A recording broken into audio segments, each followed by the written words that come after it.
મિત્રો તમે અત્યારે જોતા હશો પાલભાઈ, રઘુભાઈ, ભાઈ દેવ ને ચેતન ને અમે લોકો બધા જ અત્યારે અહીંયા માળિયાથી કચ્છ તરફ જવા નીકળ્યા છીએ।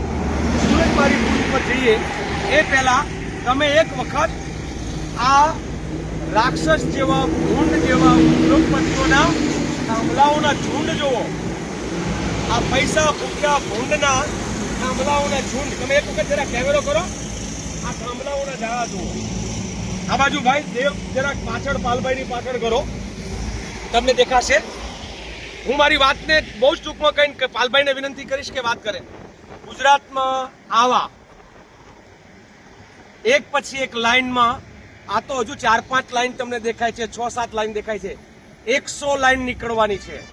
1.5 લાખ થાંભલાઓ, 5.5 લાખ ખેડૂત પરિવારો, 38 લાખ ગાયકવાડી વીઘા અને 57 લાખ કાઠિયાવાડી વીઘા એ આમાં આ ઉદ્યોગપતિઓના પાપે અને આ લૂંટારી સરકારના પાપે ગુજરાતના ખેડૂતો, તમે વિચાર તો કરો કે તમારા ગામમાં, તમારા ખેતરમાં આવી રીતે થાંભલાના જાળા રચાશે તો આપણા ખેડૂતો ખેતી ક્યાં કરશે, માલઢોર ક્યાં જશે, લોકો ક્યાં જઈને રડશે રોટલો?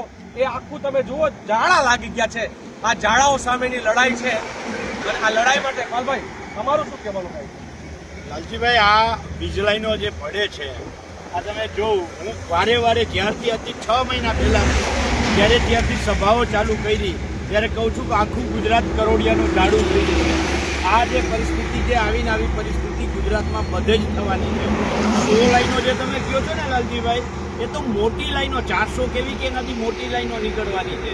765 કેવી, 800 કેવી, 1200 કેવી, 1600 કેવી, પણ જે એનાથી નીચેની 220 કેવીની લાઈનો, 128 કેવીની લાઈનો, 66 કેવીની લાઈનો, એ 100 નહીં 2000 લાઈનો નીકળવાની છે।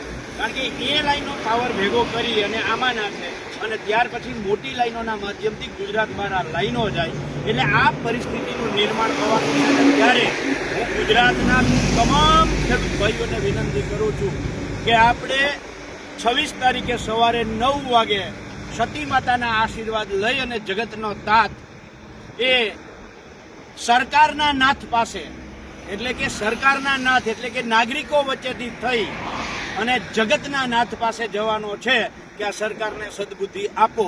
500 કિલોમીટરની પદયાત્રા એ બ્રજવાણીથી ચાલુ કરી, વચ્ચે લાકડિયા, માળિયા, ત્યાંથી શું કહેવાય આમરણ, આ બાજુથી કોંઢ, ત્યાંથી વાંકાનેર, ત્યાંથી ટંકારા, ત્યાંથી જામનગર તરફ અને જામનગર તરફથી દ્વારકા, આ પદયાત્રામાં આખા ગુજરાતના ખેડૂતોને 26 તારીખે સવારે 9 વાગે બ્રજવાણી સતી માતાના આશીર્વાદ લેવા માટે પધારો, એવી આપ સૌને નમ્ર વિનંતી સાથે આહવાન, હાકલ અને આમંત્રણ। આ લડાઈ માટેનું બધા લોકોને આમ કહે ને કે હવે તો કે છે કે ખેડૂત બોલે એક જ વાણી, 26 જૂને વ્રજવાણી, તો 26 જૂને વ્રજવાણી અને 30 તારીખે કોંઢ।